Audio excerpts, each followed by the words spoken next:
Well, today I have the huge privilege of being able to visit Malcolm Guite in Linton, and there's his beautiful dog, and we're going into his garden. This is the place and the hut at the back of the garden where he does his writing, and I think Malcolm needs no introduction. There he is, smoking his familiar pipe, and he's going to show us into his place where he does his writing. But let me take you to my this little hut. It's a kind of glorified gazebo, really, but I call it the Temple of Peace, more in hope than expectation sometimes. But it is where I write. It's called the Temple of Peace because that's the name that Gladstone always used to give to his study or library, and I sometimes go to Gladstone's library and work, and you can come in. So there is the Temple of Peace with the emblems of writing on it. I also, the part of my life that responds to Taoism and Zen and sees those as capable of integration with the deep mysteries of the Christian faith is also indulged here a little bit. I also have pinned up in the corner here. This is a kind of essential text. It's a poem it's part of a poem by Wendell Berry. Sometimes I never get past the first 2 or 3 lines, so I haven't achieved those. But here it is. How to be a poet, to remind myself.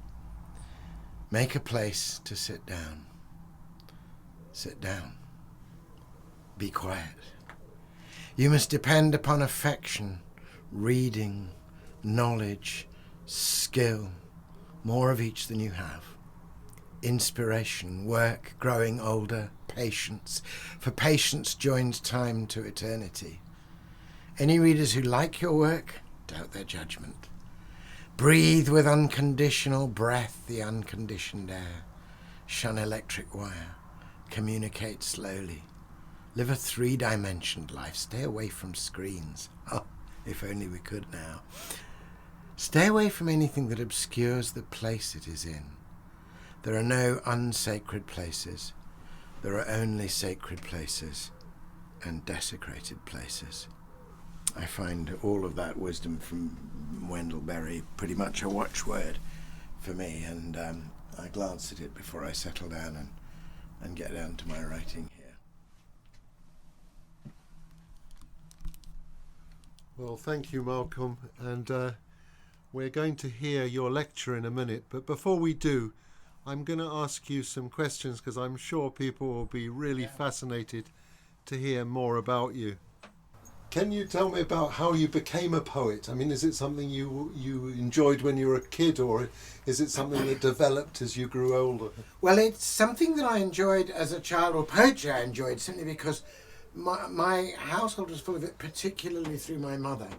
My mother had, and indeed still has at the ripe age of 101, a fine memory for poetry, and she just naturally recited it. And she didn't do it in some special way. She didn't sit me down in a corner and say, now this is poetry, I'm going to, it's important. She just naturally drew on poetry. So I was brought up in Africa, but we came back to England every year by sea. So I was often out at sea, and I would be standing with my mother on the deck, and we'd sometimes see, I just remember seeing a distant sailing boat, and I said, oh, look at that lovely little boat. Well, a lovely sailing ship. And my mother would say, whither, O splendid ship, thy white sails crowding, leaning across the bosom of the urgent west, that fearest nor sea rising nor sky clouding, whither away, fair river, and what thy quest? And I go, what? But it was just great. I could feel the elevation of the language. And she used to quote the Rime of the Ancient Mariner and all these Scots border ballads, and I loved it. I just liked the elevated sound. I liked the sense of chant and enchantment. So, Malcolm, you got your love of poetry from your mother, but when did you start wanting to write your own poems? Well, I suppose I may have kind of made up nursery rhymish things as a child, but the point at which I realised that poetry was a thing and you could be a poet, and I began to think, I want that, that's what I want to do. It was really quite a specific time. I was taken by a sort of improving aunt. You know, I couldn't always go back, but by that time my parents were living in Canada, but I was at a boarding school in England, and they couldn't afford to bring me home every holiday, so I was kind of farmed out to relatives, and one of them took me to Keats's house during a half-term break, and I didn't really know anything about Keats, but my love of poetry had been so much, as it were, orally rather than on the written page, but Keats' house was transformational for me, suddenly grasping that this wasn't some boring old fart, this wasn't some person of, you know, the elder generation, this was an ardent young man in love, aware of his own mortality, ill, with this love of poetry. And I stood and read the Ode to the Nightingale in the house in which it was written. It was written up on the walls, and there was a point at which, you know, it starts with these very sort of quite low, you know, I'm dull, opiate, drains, sunk, lethe, and then he hears the bird, and, you know, it goes, he suddenly says, "'Tis not through envy of thy happy lot, but being too happy in thine happiness, that thou, light-winged dryad of the trees, in some melodious plot of beech and green and shadows numberless, singest of summer with a full-throated ease." Oh my goodness! I just had no idea that language could even sound like that. And I read it again and again, standing there transfixed in this house. And then, you know, the guide came and said, "Oh, look, this is the tree in the garden where the nightingale sang." And I wandered out and could picture Keats, you know, writing. And they had a reproduction of the hasty set of notes that he'd written that his friend gathered together, and they realised that was the poem.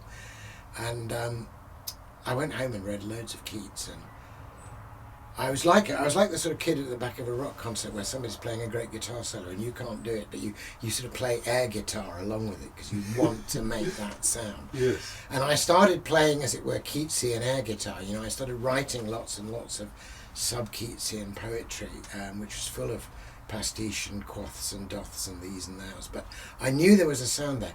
And then happily an English teacher around about the same time explained iambic pentameter to us, and explained that these lines have this rhythm and they have this music which is ba-dum, ba-dum, ba-dum, ba-dum. And I started working that out and making little ticks in above the things to try and teach myself how to make that sound. So you heard a music in poetry. It was the music. Yeah, that it was the attracted music. you. I mean, I have a poem I might read to you later called The Singing Bowl, which I wrote much more recently. I wrote it, you know, in 2010 or 11, which has a line. It's the muse speaking to me about poetry and other things.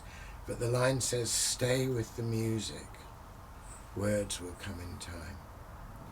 And I often, a poem for me starts almost with a sound.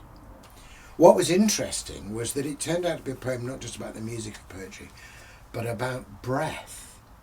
And I realised that breathing poetry into being is really important. And of course, because it was about breath and inspiration, it necessarily, without my even knowing it, became a poem about prayer.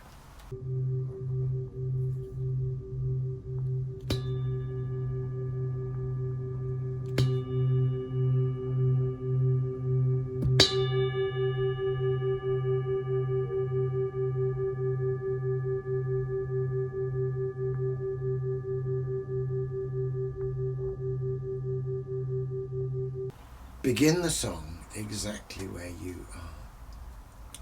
Remain within the world of which you're made. Call nothing common in the earth or air. Accept it all, and let it be for good. Start with the very breath you breathe in now, this moment's pulse, this rhythm in your blood, and listen to it, ringing soft and low. Stay with the music, words will come in time. Slow down your breathing, keep it deep and slow. Become an open singing bowl, whose chime is richness rising out of emptiness, and timelessness resounding into time. And when the heart is full of quietness, begin the song exactly where you are.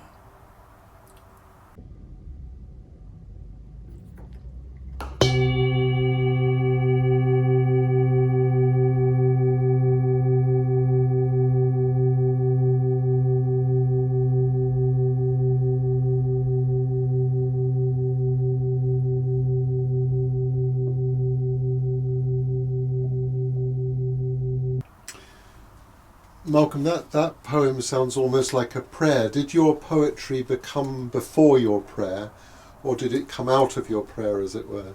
It came, I think the prayer rose out of the poetry for me, just as, in a sense, the poetic vocation preceded the priestly one, although I now see them as two sides of the same coin, as two aspects of the same single calling. But, eventually, of course, when I wasn't Christian at the time, I had this epiphany in Keats's house. But when, towards the end of my time as an undergraduate, having been studying English literature, I became a Christian, very much in the same way that Lewis did. Lewis says somewhere, I think, in Surprised by Joy, about his own reading and delight in Christian poets, even though he wasn't a Christian. He says, I suppose in a way my imagination was baptised before I was, and the rest of me just took a little bit longer to catch up. So I was probably already, the poet in me was already not only Christian, but to some degree priestly. So then, of course, I became particularly interested in those poets who were quite consciously writing poems that were prayers, or writing poetry about prayer. And of course, two of the great figures as priest poets in the Anglican tradition, I mean, there are lots, but the two seminal ones for me were John Donne and George Herbert. Donne came first for me, and Herbert, I think you sort of mature into Herbert. I mean, Donne was useful as well as a kind of, I mean, you can't be dreamy Keatsian all the time. You need some muscle and some articulation and some reason and some counterpoint and all of that. And Donne, of course, has that in spades. And at first I was attracted by the dramatic in Donne, you know, batter my heart, three-person God, for his yours yet, but not breathe, shine and seek to mend, you know. And the sheer bravado with which Donne deals with the fact that we are dealing with the imagination and yet with reality, through reality apprehended more fully through the imagination. George Herbert is very different. Herbert is very different. Herbert's is a much gentler voice. It's not that there isn't conflict in Herbert. I mean, Herbert resolves conflict and articulates it very well. But there's also a kind of intimacy. But Herbert also, I think, appealed to me as I matured more as a Christian, because he is extraordinarily honest about the way the Christian life, and the Christian hope in particular, involves holding together contrary states, in the sense that we lament, we ache, we suffer, and yet we know we have this great hope in Christ. And the lamentation and the hope are not at war with each other. The one gives rise to the other. And there's a little poem of Herbert's called Bittersweet.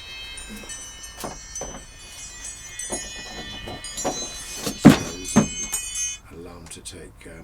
It's nice to see that even poets get disturbed by mobile phones. Yeah. We'll dismiss that, I think. Carry on. I'd love to hear that poem by George Herbert. So the Herbert poem called Bittersweet is very short and simple, and again, it's one of the finest things in English. It goes something like this. It goes, "Ah, my dear angry Lord, since thou dost strike, yet help afford, sure I will do the like. I will complain, yet praise, bewail, approve, and all my sour sweet days I will lament and love." It's so beautiful, that poem. So dear, angry, you know, strike, help, complain, praise, and then the whole thing brought together in the hyphenated title Bittersweet. And I thought, well, you know, that really is, I mean, apart from anything else, I'm much more deeply persuaded by the faith and witness of a person who says bewail, approve, lament, love, than somebody who goes around with a fixed grin on their face saying, well, I found Jesus and all my problems are solved, why aren't yours, you know. So why is it that poetry can become almost like a revelation, much more than prose can, or even sort of church doctrines or teaching? Somehow a poem kind of opens you up. To paraphrase an old lager ad, it's because it reaches the parts, you know, that other things can't reach. And I think that's to do, not only it's to do with the fact that the poem, you know, when you're reading prose and writing prose, there's a lot more top-down intellectual control of what you're doing and shaping it, and both the writer and the reader are sort of more in charge. Whereas I think it's in the nature of poetry that it offers these beautiful, rich, emblematic images which are going to do their work over a long period. You'll get the image the first time you read the poem, but the image itself will sit and live and grow in you and eventually flower into something which you didn't get on the first reading. And it takes a long time. It does, yeah. I mean, I've been reading, for example, George Herbert's poem Prayer, which it's only 14 lines, it's a sonnet, though it's not even a sentence, and it has 26 images in it. But just to take an example from that, one of the phrases in that poem, towards the very end of the poem, is simply, the soul's blood. And I remember when I first read that, liking it and thinking, well, he's asking me to meditate that prayer is to the soul what blood is to the body. And I thought about the circulation of the blood, and I thought about, you need the blood to stay alive, and the blood is the life of the body, and prayer is the life of the soul, and there's a heartbeat of Christ, and all of those things. But then one day I had an accident on my bike, and I fell and I cut myself quite badly and scraped and hurt. And I sort of cried out in pain, but actually also in prayer, and there was blood, on the road. And I suddenly, seeing your own blood is an extraordinary thing, and obviously you're alarmed to do so, and yet you're amazed at the mystery of it. And I suddenly thought, prayer is the soul's blood in this sense, and that most people, most of the time, don't consciously pray, although the inner life of the Spirit may work in them. But when they get hurt, when the crisis comes, when, as it were, we all bleed prayer. The prayer that was invisible suddenly comes to the surface just like blood. And in our woundedness we pray. And of course, then we think about how the blood of Christ speaks to us and how we receive it. And, so suddenly this image, which had been ticking away, I suddenly realised I should think 20 years after I'd first read that poem, how much there was in a single image. And can poetry lead you into prayer? I mean, can it lead you to pray better, do you think? I mean, yes, I think it can. I think it changes the mode of your knowing. Lewis says somewhere that reason is the organ of truth, but imagination is the organ of meaning. We can have a set of assembled facts about who God is and how he saved us, but it's quite another thing to feel it deeply, to feel it along the pulse. I mean, felt along the pulse is a phrase of Wordsworth's about poetry. And one of the ways in which poetry, I think, moves us most deeply and leads us into prayer is, in a curious way, not some spiritualified, disembodied thing. It's the very bodiliness of poetry, particularly the great pulsing rhythm of iambic pentameter, that ba-dum, ba-dum, ba-dum. It is literally the human heartbeat. It's the earliest thing we've heard. And so I think there's something about reciting poetry which changes the mode of your knowing and makes prayer a more natural thing. That there's a pulse in poetry which goes right back probably to the first sound we hear ever before we're born, which is the sound of our mother's heartbeat in the womb. There's this ba-dum, ba-dum, ba-dum, and then that's our own. And that is, I just want one final question before we go to the talk, and that's this.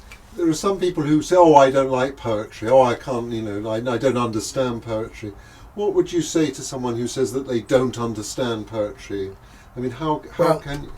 To take one of the poets who might be most responsible for people being put off poetry or think it's difficult, which is T.S. Eliot. I mean, T.S. Eliot famously said poetry had to be difficult. But he also said true poetry communicates before it's understood. So what I would say is set your heart at rest and don't worry about whether you understand the poetry at all.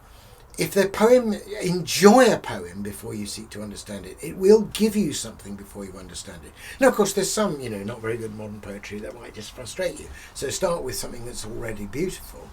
But certainly, there's a great modern Texas poet called Billy Collins, who's got a poem about bad experiences of poetry, in school, and how damaging they are. And he makes a contrast. And he talks about this bad English teacher. He says in the poem, she's the kind of person whose idea was that you tie a poem to a chair and beat it with a hosepipe till it confesses what it means. And, there's aggression to analysis. And by contrast, Billy Collins in the same poem says, but I wanted to put my ear up to the murmuring hive of the poem and imagine what honey the innumerable murmuring of its words might be making. Do you see the difference? Yeah, that's so you know, I think the first thing you have to do is, as it were, exorcise from your mind the lingering shade of some bad English teacher who made you feel inadequate. Malcolm, we're going to go to your talk in a minute, but could you just read us one of your own poems before we go to that talk, just so we can listen and hear the honey? I'll tell you what, I'll read a poem which is about the whole question of why one writes and what is it the poem gives you and what do you hope to give to somebody else. This also channels my early love of the romantics. I figured by this time I was mature enough to do it without being too splurgy. It's called And Is It Not Enough? And is it not enough that every year a richly laden autumn should unfold and shimmer into being leaf by leaf, its scattered ochres mirrored everywhere in hints and glints of hidden red and gold, threaded like memory through loss and grief? When dusk descends, when branches are unveiled, when roots reach deeper than our minds can feel and ready us for winter with strange calm, that I should see the inner tree revealed and know its beauty as the bright leaves fall and feel its truth within me as I am. And is it not enough that I should walk through low November mist along the bank, when scents of wood smoke summon in some long and melancholy undertone the talk of those old poets from whose works I drank the heady wine of an autumnal song? It is not yet enough, so I must try in my poor turn to help you see it too, as though these leaves could be as rich as those, that red and gold might glimmer in your eye, that autumn might unfold again in you, feeling with me what falling leaves disclose. What a great introduction to writing a poem. Thank you so much, Malcolm, and we're going to hear your talk in a minute. Thank you. Thanks.